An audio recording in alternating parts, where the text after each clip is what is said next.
Hi guys, it's Andrew Abel here from Legal Practice Blueprint. And today on The Practice, I want to answer a question I got from Deborah. And she asked, how do I know if I picked the right niche for my legal practice? That's a great question. And I'll answer that one on the other side, so stick around.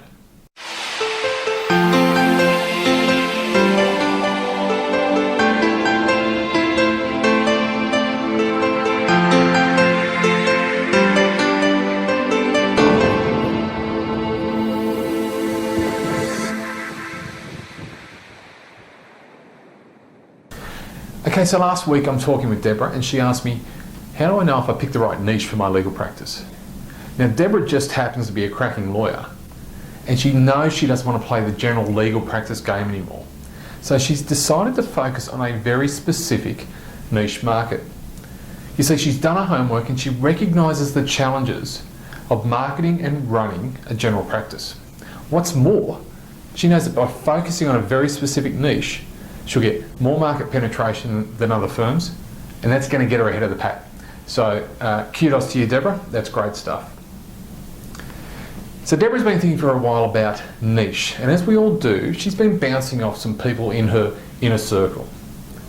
But her idea's been getting some mixed reviews, and for a whole range of reasons. And as the saying goes, opinions are like belly buttons. Everyone's got one. It's then that she reached out to me. And rather than just give her my view, I thought I'd bring a bit of science to the process, using one of my frameworks, the niche narrower. I'll get the team to give you a link to that so you can grab yourself a copy. So before we pick any niche, there's a few criteria we need to satisfy. We absolutely need to satisfy before going deeper.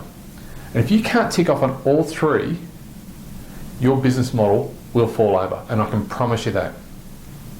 So the first one, does your service, your product, your solution, your system, does it actually solve a problem, a real problem that your market has?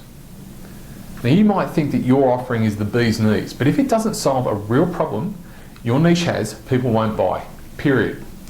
So don't take a product you've already got and try and find a problem that it solves. Start with a problem that your market has and solve that.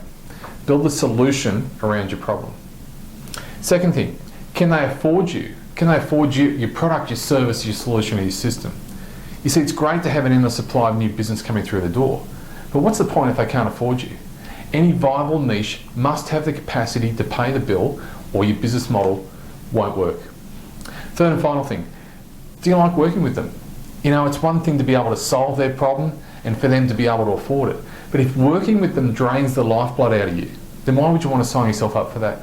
You see, being good at something, being great at something, just isn't enough if you don't like who you do it for. Now, if you can say yes to each of those questions, you might be on a winner. Does your solution solve an actual problem your market has? Can they afford to pay? And do you like working with them? Developing a niche offering is one of the most powerful growth strategies there is. So get to work and let me know what you come up with. I'm Andrew Abel. This is Legal Practice Blueprint. We'll talk soon.